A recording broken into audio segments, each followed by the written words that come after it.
Welcome into today's show where I'm going to teach you how to level up from a Zillow scrolling window shopper to a professional analyst.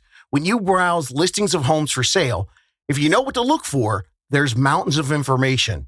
And if you read between the lines, you'll discover it all. Ready to look at home listings the way the professionals do? These are the behind-the-scenes secrets. These are the tells that the agents, the investors, the realtors, and the experienced buyers use every single day. But unfortunately, no one's bothered to tell you first-time home buyers until now. How to Buy a Home educates, protects, and connects first-time home buyers to qualified vetted realtors in their area. Whether you're looking for DIY information or step-by-step guidance, How to Buy a Home is the #1 resource for first-time home buyers. What's happening, my How to Buy a Homies? I'm your coach and your host, David Sidoni, and there's nothing I love more than arming buyers with the information that realtors use when we're looking to decode all that information you see on the listings. All the things that we look at that once you see them, you literally can't unsee them when you know these tips. Suddenly, every home listed for sale, they start telling you a story. I'm going to tell you what to look for in the numbers, the stats, the information, and even that funky realtor property description with all those crazy flowery words in it, because when it's read properly, it can reveal much more than what they put on the page. Is the home priced right? What problems are they hiding? How much should you offer on the home? And where are the places where you have some leverage? Today, you're going to learn about 24 professional tips on how to decrypt everything about a home listing. And this goes in 5 categories. I'm going to be covering these 5, the core listing statistics and the ones that the professionals use first, the property details that really matter, decoding crucial location information. Number 4 is going to be hidden costs. And number 5, finally, I'm going to give you some insider signals that most first-time homebuyers miss. And before I get into the 24 tips that are in those 5 categories, first, I want to tell you about the 4 foundational pillars that affect all the categories.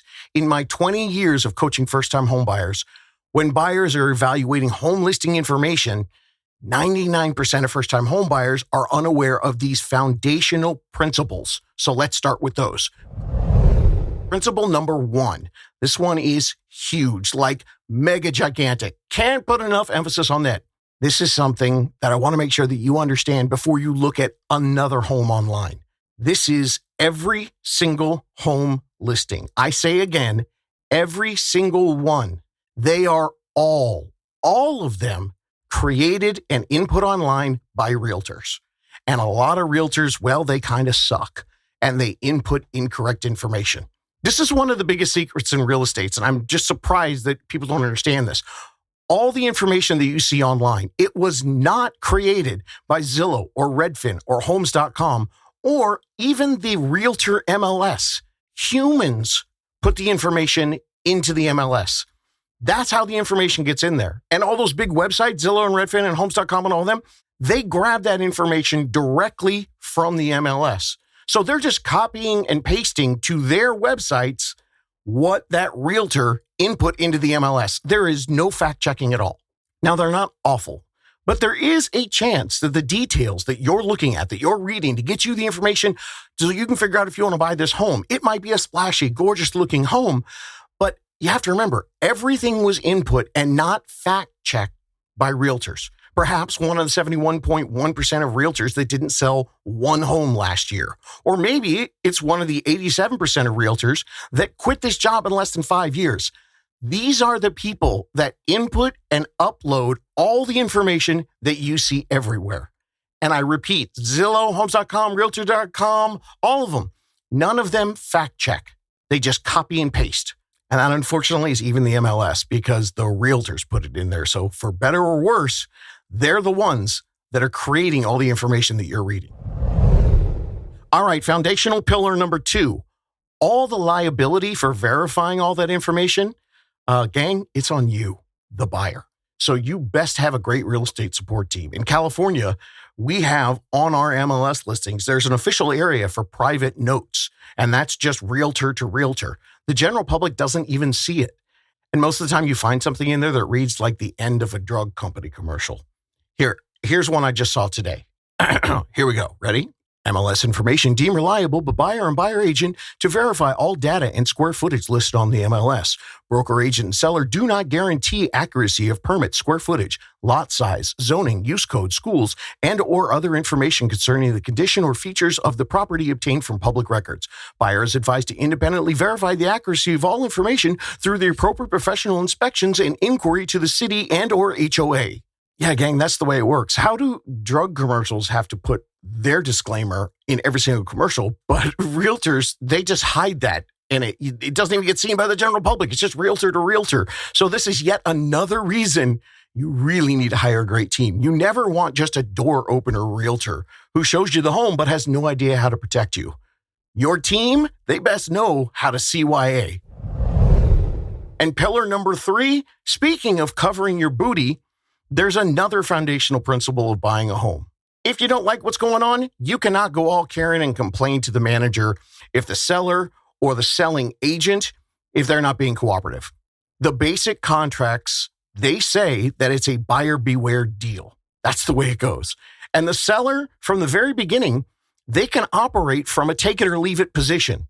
I mean, yeah, if a seller wants to, they could put minimal information online and they can instruct the selling realtor that if someone wants to know more, well, then they can come visit the house themselves. And they're only going to make it available Wednesdays and Fridays from 2 o'clock to 3 o'clock, and that's it. Now, is it always like that? No, most of the time the seller and the selling agent, they're doing what they can to try to get a buyer. They want to sell the home. But you guys know I'm always real with you here on the podcast, and I tell my buyers this for years because you never know. The perfect home might be put on the market by a janky team. And you need to understand, it is not your right to get any information from the seller before you write a contract. They are not obligated to give you anything or disclose anything to you until you have an accepted contract. Okay, now moving to pillar number 4. Have I freaked you out a little bit yet? I know this can sound a little bit scary, but it's really not. I'm doing everything to protect you. Most of the listing realtors and sellers, they do, a very good job because they want to get you the detailed and accurate information so they can get that sale. So use these foundational pillars to help you spot the minority of homes that aren't listed well because you could find a deal in there. That comes with my disclaimer. You never know. You could find a home that's perfect for you, but it could be a lousy realtor or a crackpot seller. So be ready. Use the precious information that you get to give you confidence, not fear. I mean, when you finish listening to this, you're going to be miles ahead of most buyers. Knowledge is power, so you're going to have a great advantage. And the fact that you're here putting up with me and my cringy dad vibe and my overall real estate nerdiness, that means you've got tolerance to do the research, and that means you're going to be able to protect yourself. Hell, you already have more information than most buyers do, and you already know that you don't have to CYA all on your own. You know, because you listen to this podcast, that you want to hire the best realtor and lender to advocate for you, protect you, and help guide you through all of these things. The details of how to do that, they're in the 10-step Ultimate First-Time Homebuyer Guide. That starts at episode 400. Now, today I'm going to be giving you 24 pro insider tips right now. But you don't have to memorize them because if you hire a true unicorn realtor, they can be your trusted advocate and walk you through everything. Okay, 5 categories and 24 tips, starting with category number 1, core listing stats. These are the ones that the professionals look at first. Number 1, the list price versus the sold price, or what some people call the comps. It is not just the list price. If you're new and you're starting to look at homes online, this foundational principle is one that I teach. List prices are not an indicator of a home's value. Not. I've even gone so far to say that list prices, without a comprehensive knowledge of the sold home prices, the list prices are just garbage. If you want to shop like the pros, pick an area and first do some deep research looking at the sold prices. After that, then you can look at the days on market. Then you can check and change your criteria and then run another search.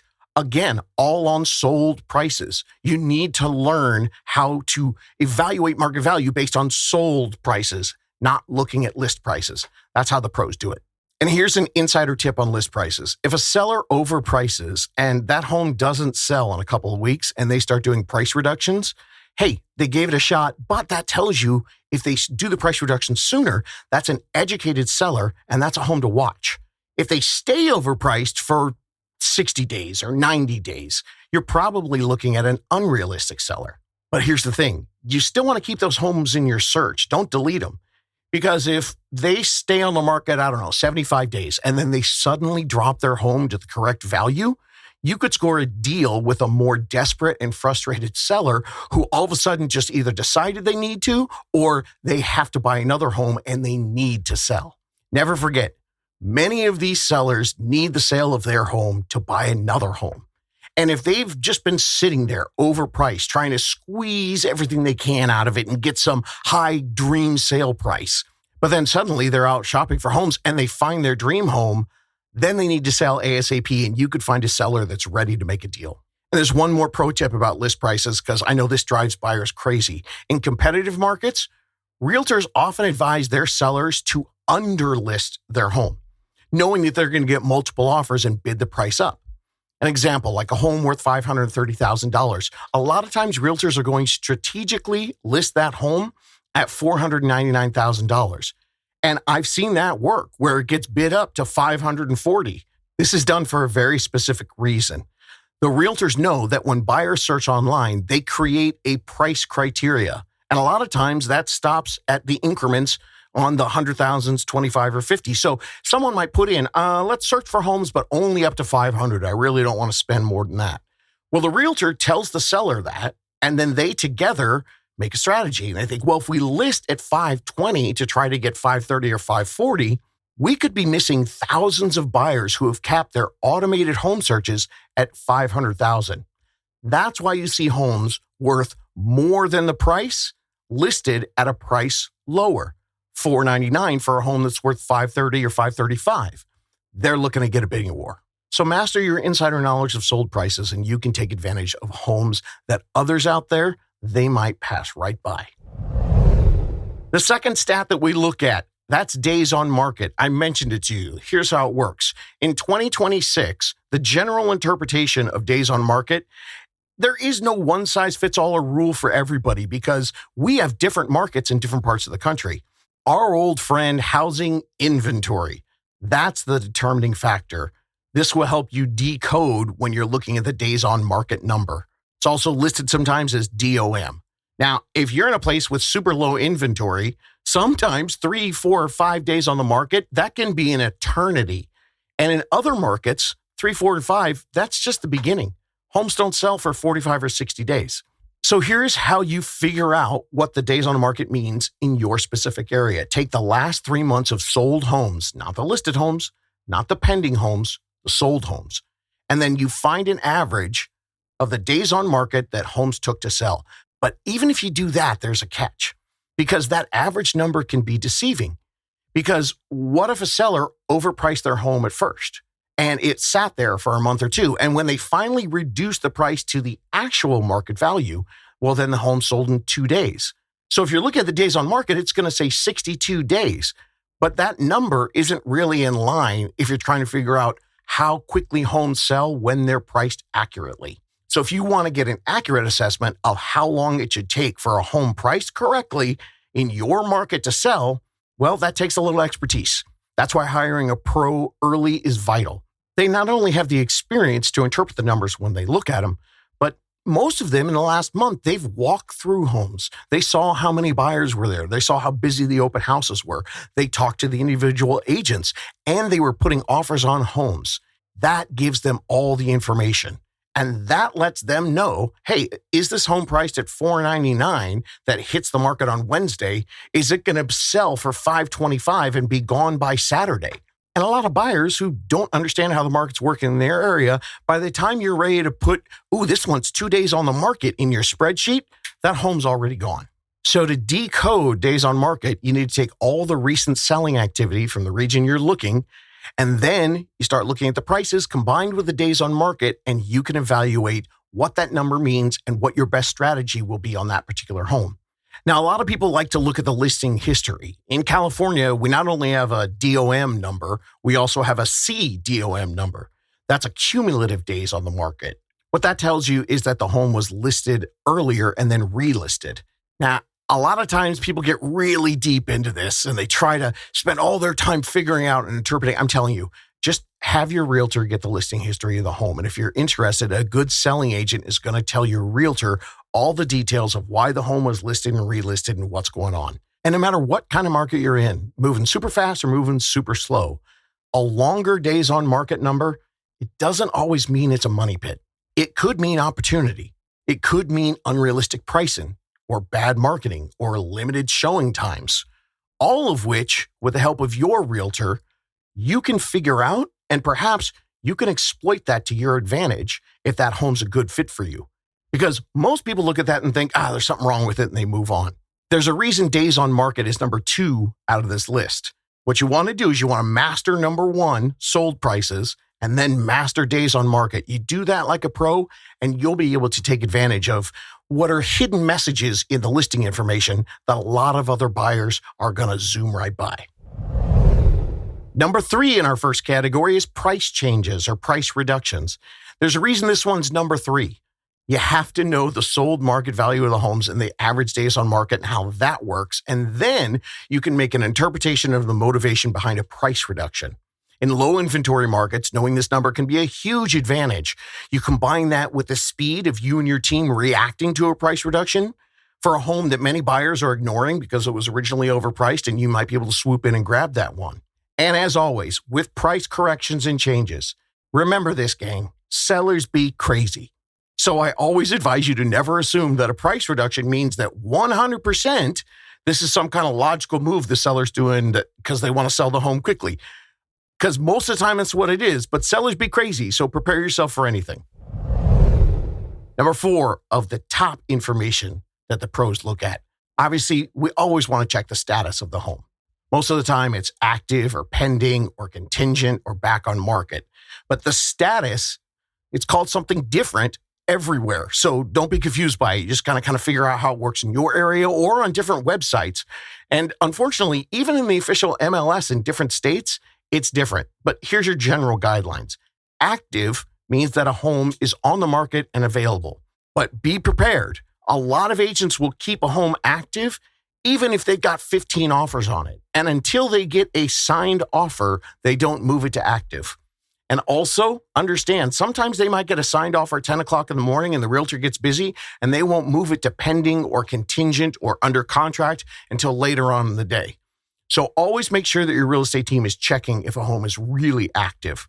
The other one is pending. Usually that means that it has an offer accepted, they're under contract, and they're moving towards closing on the property. Another thing you might see is contingent. That can mean the same as pending, but in some places it means that the offer is accepted, but they still have their conditions and the buyer's still in their due diligence period. And the last one you'll see sometimes is back on the market. This is another one where I got to make sure you understand how to interpret this, because here's what back on the market really means. It doesn't mean that the home inspection uncovered major issues. Sometimes it does, but it doesn't always mean that. In fact, the buyer's financing, that's the main reason why buyers fall out of deals. Something like 80% of the time, it has to do with the fact that they couldn't get their loan, or the buyer might have lost their job, or the seller might be one of those cuckoo people. And after the inspection, the buyer said, hey, everything, it looks okay, but you know what, can we just have $50 to repair that doorknob? Remember, the seller can say, take it or leave it. And if the buyer sticks to that and goes, wait a minute, what's going on? Then the whole deal could fall apart. So it's not always because they found a terrible deal with the house. It could be anything. This is another way that you might find potential opportunity and find a hidden deal. And other buyers who aren't listening to this podcast, they're going to run away from anything that says back on market because they assume that buyers only bail when they find huge issues. The professionals, we always ask the listing agent for the story. Okay, that was category 1. Category 2, we're going to get into more property details, and these are the ones that you should focus on once you scroll down a little bit and get past those top ones. I see this one a lot, price per square foot. Gang, I hate this stat. This is by far the most overutilized stat with the least amount of accurate information actually given to the buyer.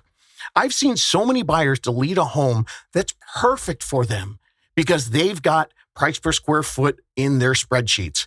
It is wrong 9 out of 10 times. You cannot use price per square foot to determine value, period, the end curtain. It doesn't account for the location or the layout of the home or any upgrades done to the home or the condition of the home or the size of the lot. That is a big vacuum and chasm of information, and you can't compare them side by side. You can have two homes, the same size and the same exact price per square foot, but one can back to a sewage plant and the other one can have an ocean view. The layout of one home could be spacious and open with tons of natural light, and the other one could have no windows and random walls that pop up all over the place. I could go on and on about this, but ignore price per square foot and focus on being a more thorough evaluator of the entire home. You'll end up faring much better. Tip number 6.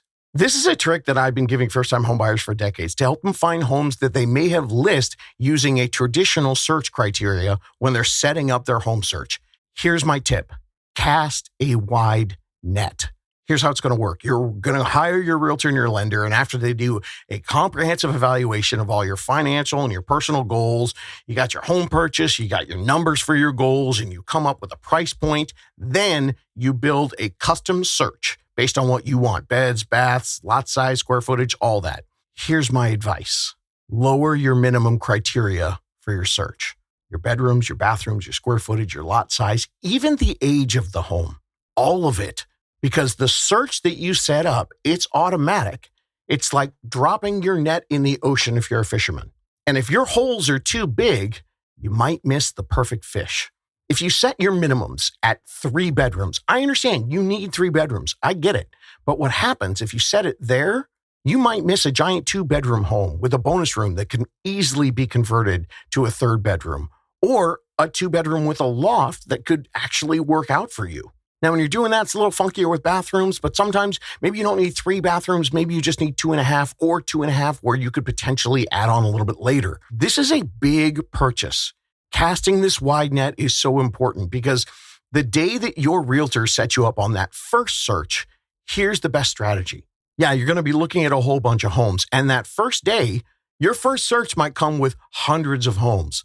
Fine. I always tell my people, grab some wine. Like, seriously, grab a bottle. It's a lot of homes to go through. And that first time you go through that giant list, it's a wonderful education for yourself. And you only have to do it with hundreds of homes once. Once you eliminate the ones that don't match what you're looking for, the only thing you're going to get the next day is a very small, manageable number of homes, if any. It's not like, 10 new homes come on the market every single day. So now you're sitting there as a fisherman with your net cast. And each day you get a small number of new listings. Check it daily, go through those homes. You'll see some that you'll go, well, no, this is a 2-bedroom. I told them I didn't want a 2-bedroom. Yeah, fine. Just delete it. This is a big, important thing for you. You want to have a wide group of homes that you're looking at because you're going to find a home that maybe originally, based on just those numbers, it doesn't fit in what you really want. But by casting that big net, you're not going to miss 2 bedrooms that had potential to work for you, or a smaller lot size that actually had the home set in such a way on the lot that the home works out perfect for you and the yards are perfect. And let's not forget, the realtors are the ones who put the information in, and you don't want to miss anything. So what you're going to do is a big search first with a big first elimination with some adult beverages. And then you've got your automatic search set up. And you might get small daily homes, and maybe 8 out of 10 aren't what you want, but you're not going to miss that one that you would have missed if you set your search up too stringently. It's easy to manage, and you won't miss a hidden gem.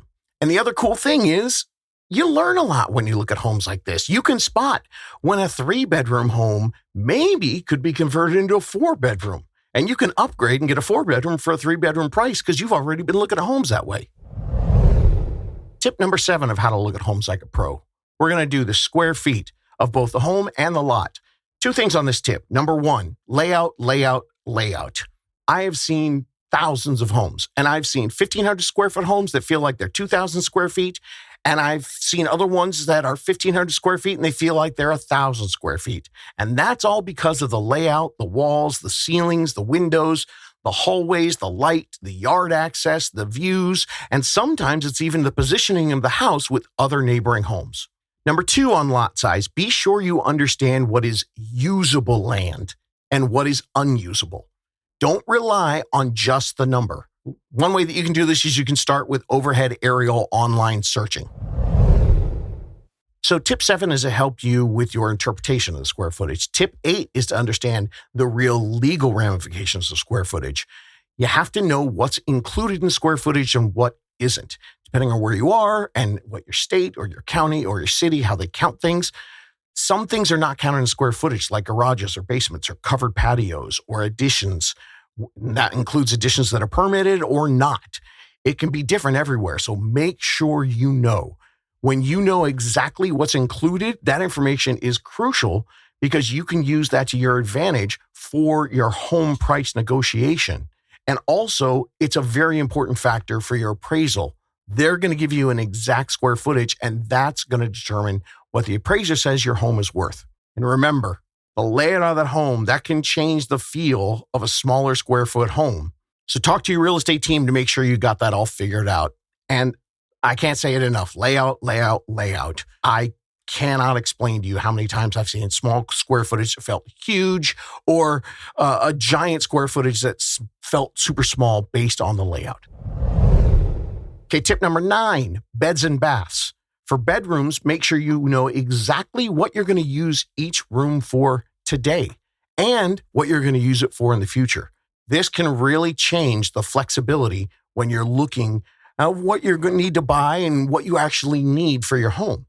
Now, from the other side, when you're interpreting things, make sure that you double check. I have realtors that say it's a 4-bedroom, but the 4th room doesn't have a closet or a door. So double check everything. And with the bathrooms, make sure that you understand or know how your local MLS and your local realtors, what is the difference for a bathroom. There's like a basic rule of thumb that like a quarter bathroom is just like a sink or a toilet. A half bath is a sink and a toilet. And then a 3/4 bath is a sink, a toilet, and a shower. And a full bath is a sink, a shower, and either a tub or a shower that acts as a tub. So it can be different where you are, so make sure you understand all that. Last tip on this, if you're looking at homes and you're thinking you're maybe going to do some work, remember, adding a bathroom increases the value of the home far more than adding an extra bedroom. So if you got a 3-bedroom, 1 bath, if you turn that into a 4-1, doesn't increase the value as much as if you turned it into a 3-2 bath. Number 10, lot size. I talked about how you should interpret it, but now we're going to talk about how you should evaluate it. What I'm talking about here is understanding the lot lines. This can have a way bigger impact than just the raw number of how big the lot is. It's really important for you to understand your long-term flexibility. Like if you want to add on to the home at some point, or you want to drop an ADU there, look at the layout of how the home fits on the lot and discuss those options with your realtor. And a lot of places require what's called a survey. That's going to officially lay out those lot lines. This is really important. We see this on a lot of older homes where there's an encroachment that was grandfathered in. Like, 40 years ago, the neighbors decided that the fence was going to be 6 feet over this way. You got to make sure that you understand and see all that before you buy the home so you don't run into an issue afterwards. Know specifically where your lot starts and ends. Tip number 11, year built. Homies, age is just a number. There are a ton of 20 to 100-year-old homes that have been completely renovated or remodeled and kept in better shape than the 5-year-old home down the block. Not to mention, in suburban tracts, older homes, they usually have more spacious layouts and bigger lot sizes. That's because builders over the last 30 years have gotten super greedy, and they get the lot of land that they're going to build homes on, and where they used to build 20, now they're going to build 60. And they're going to build up instead of out. So if you're looking in the suburbs, understand that. Like here in Southern California, there are a lot of suburban tracts where the homes are from the 60s or the 50s, and they're much better lots, bigger lots, more spacious lots than what people are finding for the newer homes, which are built straight up and usually have a lot smaller backyards. This is another reason why I tell people to cast a wider net. I get it. If you say, okay, we'll look at homes all the way back to the 1950s. The first day you do it, you're going to be eliminating a ton of homes. But then the next day, maybe 6 or 7 of the homes that pop up during a week They're older and you don't like them. But if you don't cast that wide net, that's where you're going to miss a brand new home that's been completely renovated, but maybe the actual age of the home is 40 or 50 years old. Now, of course, whenever you're looking at a home, if you do look at an older home, the year built, it's actually not as important as the big ticket items in that home, the roof, the plumbing, the HVAC, and the electrical, but you got to make sure you check those out. Tip number 12, the property description, the notes on the property. I'd like to tell you there's a magic formula, but every realtor inputs it and every realtor embellishes in their own way. The only way you can really understand how to really know what those descriptions are talking about is you just got to read a bunch of them. You start to learn realtor speak and learn the language. It's truly bananas, gang. I've seen updated. That means that they put one new sink in one bathroom and the rest of the house is shag carpet, granny appliances, and fallen apart from the 1970s. I've seen homes that say fixer, and that could mean it's got just a few simple issues. And I've also seen a fixer that was mold-ridden, haunted hellhole that you probably have to tear all the way down to the studs. So forget trust but verify.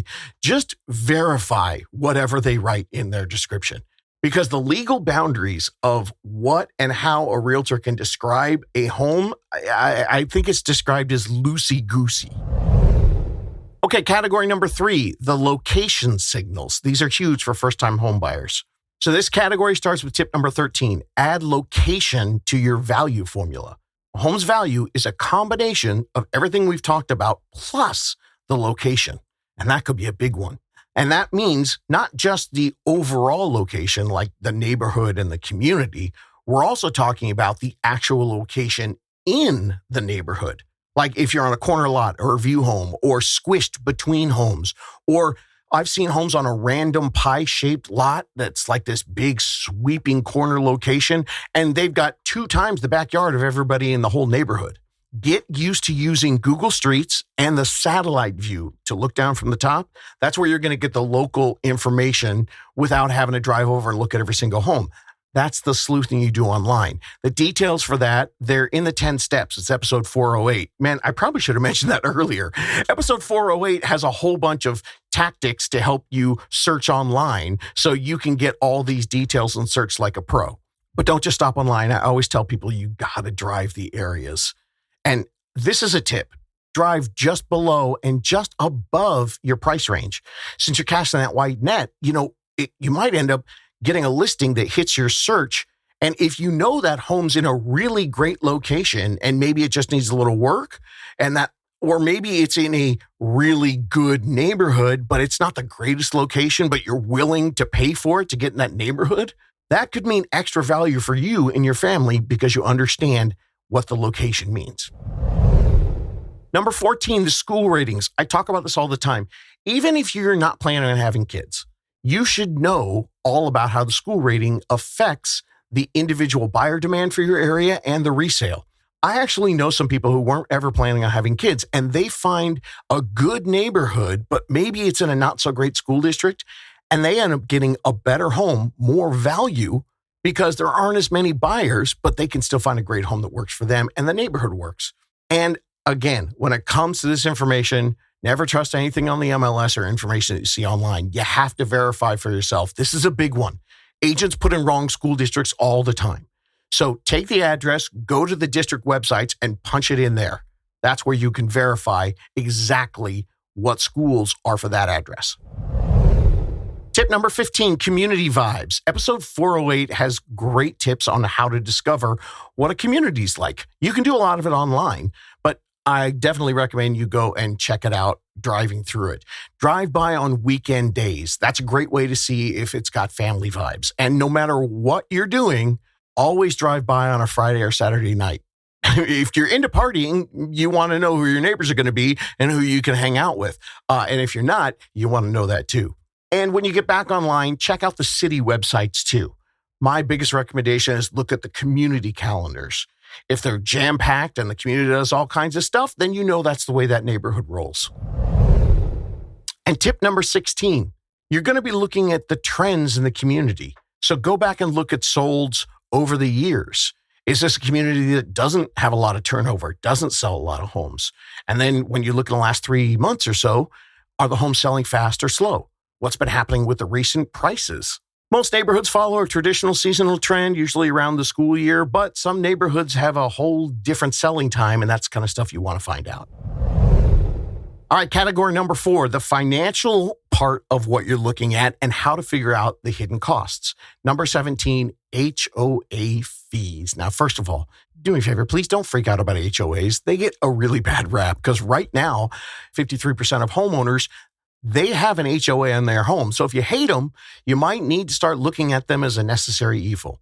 But let me explain and help you understand how they work, because they're part of the landscape right now. And there are millions of homeowners who are quietly content with their HOAs.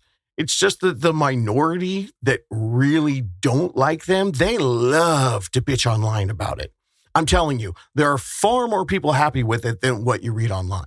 My first tip is open your mind a little bit. My second tip is when you're going to search, you want to make sure that you verify what you're getting for the HOA and understand all the rules and restrictions and regulations. You got to know if the parking or other restrictions, if they're going to end up being a deal breaker for you.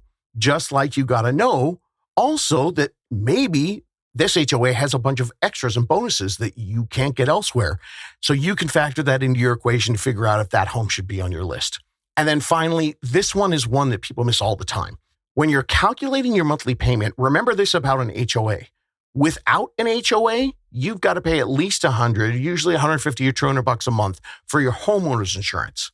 Now, if you're buying a condo or a townhome, most of the time, you don't have to pay that insurance because that's going to be covered in your HOA. It's going to have what they call a walls in, the roof, the foundation, everything. So that has to affect your monthly cost calculations when you're comparing a non-HOA home to an HOA home. But a lot of people miss that. Tip number 18, your property taxes. Now, this is going to be a cost that you've got to put into your whole equation. It's part of your PITI. It's the T there. But of course, because you listen to this podcast, you've already discussed this in your pre-planning with your real estate support team. Now, when you find a home you like, the tip here is don't use the listing information as the Bible on the tax rate. Talk to your team to get the accurate tax numbers. They're going to have the county and state resources for you that go with each individual address. Don't believe what they write. Tip number 19, the insurance claims and utilities. Now, you don't have to go crazy with this, but here's a tip for you. When you find a home and you're getting ready to write an offer, ask your realtor if in your area it's customary to ask the seller to pay for what we call a CLUE report, a comprehensive loss underwriting exchange. What it does is it tells you if there have been insurance claims on the home. And usually the full list of the claims, obviously they're not going to put that in the listing, but this is a good thing for you to know. And I thought I'd just drop it in here before I talk to you about the utilities. Utilities. All right. It's crazy because as a renter, it's such an important factor in what is paid for and what isn't paid for and who the utilities are. The landlords are way more focused and accurate. But when you're looking at the utilities, who they are and what's covered and all that, I'm telling you, the realtors get that information wrong a lot of the time. So always check it out for yourself. Here's my tip. You find a home that you like. This is the plan I've used with buyers. You write an offer on that home you like. You're going to send the offer in. You usually don't get the answer back right away. So what I tell them is when you're freaking out, waiting to find out if the seller's going to accept your offer, that is the perfect time to pick up the phone, go online, and check with the utilities and the internet providers in the area to know exactly who's going to be the providers and get that information. It's a great way to distract yourself. Tip number 20, listing photos. And you're like, dude, really? That's an insider secret? Okay, bear with me here. Bad photos are usually seen as a red flag, but realtors, they're the ones who take the bad photos. And sometimes bad realtors get a good listing, and that could be a good home for you. So that means less competition. Now, of course, I'm not telling you that you need to really do deep research and look at every home with fugly pictures, that they're all going to be some sort of hidden deal for you. But do take your time, especially when you're starting, to look at all the homes with really bad photos. What we're doing is training you, realtor training, to understand how to spot potential. And I always coach this. If you see a home and the photos are meh, ask your realtor about it. Because if you've got a good realtor for your particular area, they know, and they can always add that home to the list of homes when you're going out to see some. I always tell my buyers, hey, you know what? Don't worry about it. It's not a waste of time. All right, we can still drive there, pop in the front door, and you look at one room. You could turn right around and look at me, David, and go, nope. I love that. Good realtors love that. And we just turn right around. Don't waste any time. This is an important purchase for you. So a good realtor is going to want to make sure that you don't miss any secret deals that others miss just because of the lousy photos. Which is a great segue to the next tip. Number 21, a bad listing. Sure, that could just be a bad home. They did everything they could to gussy it up and it just doesn't look great. But a bad listing with not a lot of information, sometimes that's just a bad realtor. And a good realtor can exploit that for your advantage. When you're working with a good realtor, like I tell my buyers all the time, when you're working with me, we're going to get you a smooth transaction. I'm going to help you prepare for everything way ahead of time. That will avoid the horror stories that you hear other people talk about when they're talking about trying to buy their home. There's no horror when you're working with a great team. I tell them, think of this as no matter what, the worst we're going to do is go from like a G movie to a PG movie. Because if it looks like it's going to get bloody, we're out of the theater. I'm going to protect you and we're going to get out of the deal. That's why a bad listing doesn't scare a good realtor. I mean, sometimes the listing doesn't tell the whole story, and what might look like a dud could actually be your dream home, just not presented well. A great realtor doesn't see red flags. They see green in the money you're going to save. Because the great realtors, if I get either a bad listing or even my favorite, a bad realtor on the other side, cool. Now, the good realtor can come in and use their superior experience to let the other agent know who might be freaked out about trying to sell the home because they're not really good or they're inexperienced. Hey, don't worry about it. I've done this a million times. I got you. We love being able to ease the mind of the scared agent. But I say ease the mind, but we're really doing a Jedi mind trick because now we control the entire process. We assist the scared other agent to help get their home sold, which is what their seller wants. But we're making sure that our buyers get a great deal on a home that was passed over by other buyers who were freaked out because they thought this wasn't a good deal. Tip number 23, insider information, timing.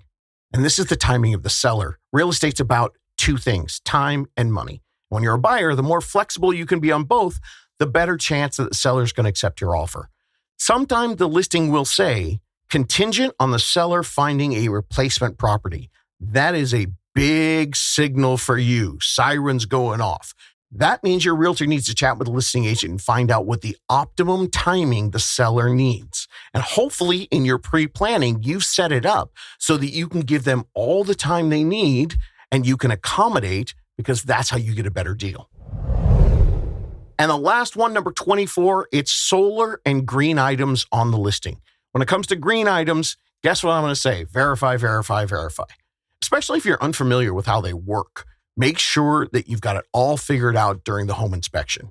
And for solar, this is a big one in the news these days because a lot of the solar companies that set up on the homes, some of them are out of business right now. So what you need to do is you need to talk this over with your realtor. And in this conversation, you got to get your lender involved too, because a lot of solar packages, if they're still being leased, that lease payment, that's going to be part of your debt to income ratio. And that will affect your overall loan approval. Now, there's way too much for me to explain everything about solar. So the tip is don't assume anything.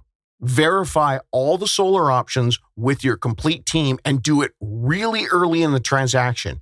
You want to know if it's going to affect your loan or affect your payment, or if it's going to be something that means, hey, we love this home, but it's just not going to work with this solar. Okay, gang, there you go. Now you can look at home listings like a pro. Now, if you want to buy a home like a pro, well, then there's only one thing on the list. Start now. If you listen to this entire episode, you're here, you're ready. I don't care what's happening with prices or interest rates or the fact that you only have $1,000 saved or gas prices or inflation. Start now. That way you can take advantage whenever something opens up. A great real estate support team, true unicorn professionals, they want you to reach out early as you can, year, 2 years out, because they want to give you the tips like this that help you in your home searching. But mostly, They want to help you with the planning so you can set yourself up for your options. Don't wait. You can't learn it all. Look at what we just went through today. There is so much. So start your learning process, but really enhance it by doing it with professionals. It's never too early.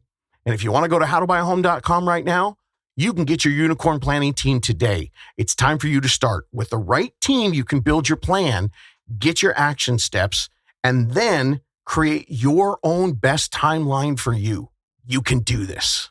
Looking for more DIY education or your own personal step-by-step guidance through the home buying journey? Since 2019, How to Buy a Home has been the #1 resource for first-time home buyers. So visit howtobuyahome.com to get started.